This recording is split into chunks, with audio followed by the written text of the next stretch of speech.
Welcome to my new video. Guys দেখতেই পাচ্ছেন আজকে আমি আপনাদের সামনে নতুন একটি ভিডিও নিয়ে আসলাম। ভিডিওটি ধৈর্য ধরে দেখার জন্য আপনাদেরকে অনুরোধ করছি।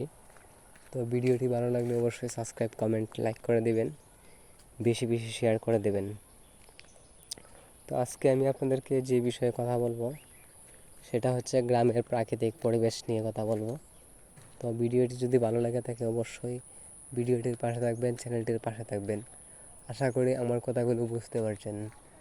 তো আজকে আমি আপনাদেরকে ক্যামেরাটা ঘুরিয়ে ঘুরিয়ে অনেক কিছু দেখাবো।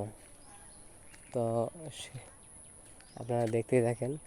এখানে হচ্ছে সাগর কলা, এটা হচ্ছে সাগর কলা গাছ।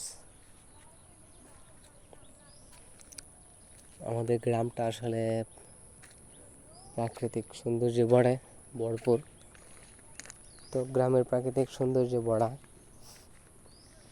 গ্রামটা আসলে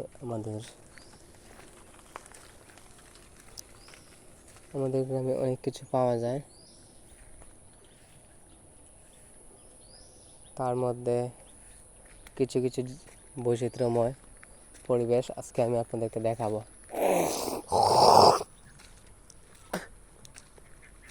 ভিডিওটি যদি ভালো লাগে থাকে অবশ্যই সাবস্ক্রাইব, কমেন্ট, লাইক করে দেবেন, বেশি বেশি শেয়ার করে দেবেন। তো আজকে আমি আপনাদেরকে দেখাবো গ্রামের প্রাকৃতিক পরিবেশের মধ্যে ভারসাম্য, কিছু পরিবেশগত বৈচিত্র্য। তো গ্রামের মধ্যে আমরা যারা থাকি, বর্তমানে গ্রামের প্রাকৃতিক পরিবেশটা কিন্তু অনেক সৌন্দর্যময় একটা পরিবেশ। তবে গ্রামের মধ্যে অনেক কিছু পাওয়া যায়, যেমন আলো বাতাসটা বেশি পাওয়া যায়, আর হচ্ছে সমস্ত ধরনের গাছগাছালিটাও পাওয়া যায়।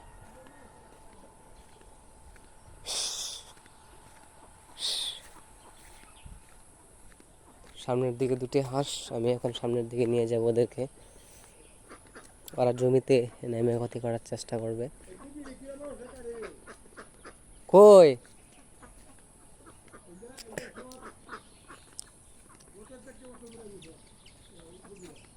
কোনো আসিনি না,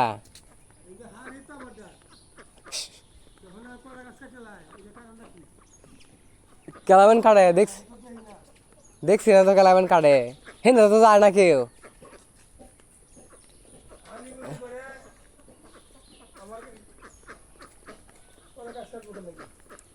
আনে হিন্দু তো কাটাতে বেড়া দেওয়া, কেউ আনিগুনি করে না,